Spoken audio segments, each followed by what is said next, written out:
Welcome back to another one of my videos. This video is about the personal realizations of Krishna. In the same way that we wouldn't call a car an engine, we wouldn't call Krishna or God anything else but God or Krishna. It's the same thing. Just like how we wouldn't call an object by its parts, we wouldn't call God by its parts and parcels. He is those things, he is those deities, he is those parts and parcels of himself. But that doesn't mean it's directly him. And that is the biggest difference. It's that it's not directly him. They are indirect expansions of Godhead. In chapter 4, text 11, it states, "As all surrender unto me, I reward them accordingly. Everyone follows my path in all respects, O son of Pertha." He says, everyone follows my path in all respects. And we follow in Krishna's footsteps because he is a person. Because he is meant to guide us on how to be persons, how to be a person, how to be an individual, spirit, soul. He teaches us that through his actions and his pastimes. In the Bhagavad Gita, chapter 5, text 12, it states, "The steadily devoted soul attains unadulterated peace because he offers the result of all activities to me, whereas a person who is not in union with the divine, who is greedy for the fruits of his labor, becomes entangled." The biggest difference between someone in the material conception of life and someone in the spiritual conception of life is that they see things differently. They have different forms of sight, of vision, of hearing, of senses. Because someone in the material conceptions of life, their senses are not purified. But someone in the spiritual conception of life, their senses are purified because they do it all in love and devotion to Krishna, to the Supreme Personality of Godhead. In the Bhagavad Gita, chapter 13, text 27, it states, "O chief of the Bharatas, know that whatever you see in existence, both the moving and the non-moving, is only a combination of the field of activities and the knower of the field."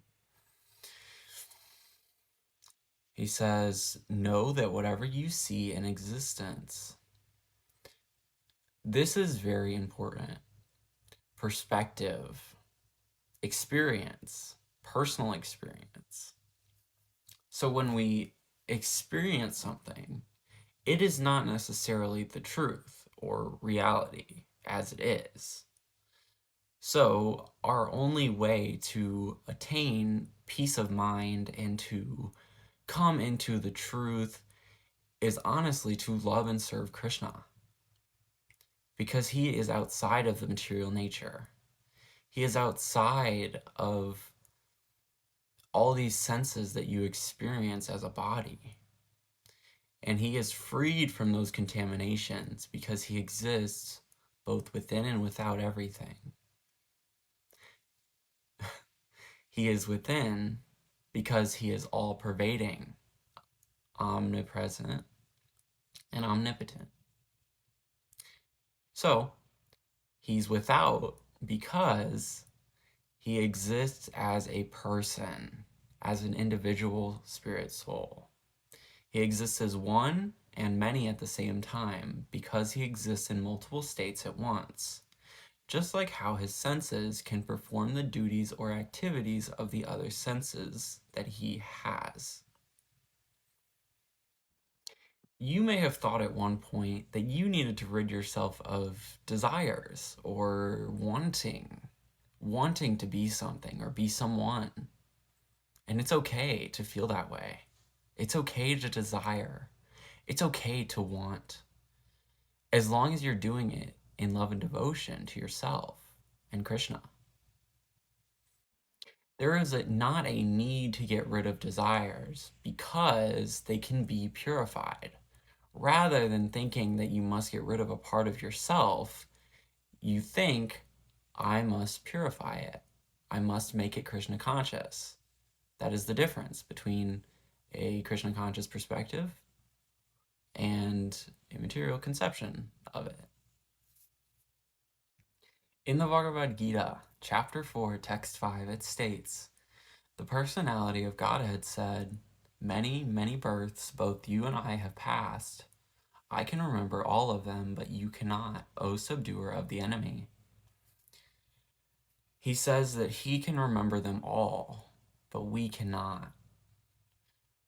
And when we are born, we forget all of our past lives. Our forgetfulness comes from Krishna because he doesn't want us to be traumatized by the experience of birth and death and repeating that cycle over and over and over and over.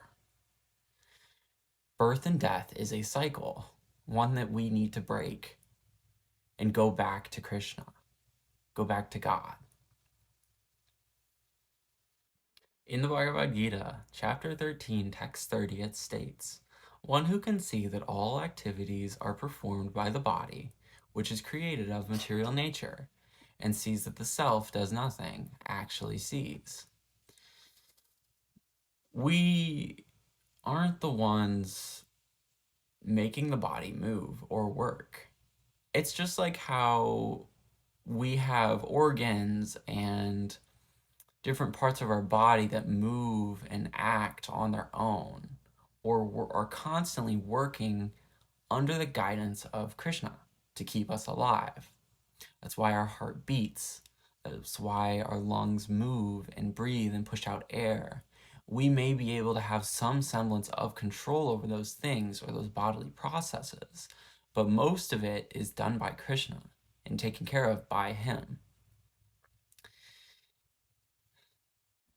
The body is a part of the material nature. Thus, it's working under the influence of the material modes of nature. That is why we don't identify with the body, but the soul. The self is the soul, and the soul is a person. When we attach and when we identify as a body, when we think we are a body in this material world, we identify so much with it that we get entangled, we get contaminated, our soul becomes unpurified. And thus we must purify it. We must stop, we must take a second, we must say, I know the truth. This is not it. I am a soul, I am an individual, and I will always exist as one. In the Bhagavad Gita, chapter 3, text 34, it states, there are principles to regulate attachment and aversion pertaining to the senses and their objects. One should not come under the control of such attachment and aversion, because they are stumbling blocks on the path of self-realization. The first stage that we come into in Krishna consciousness is self-realization.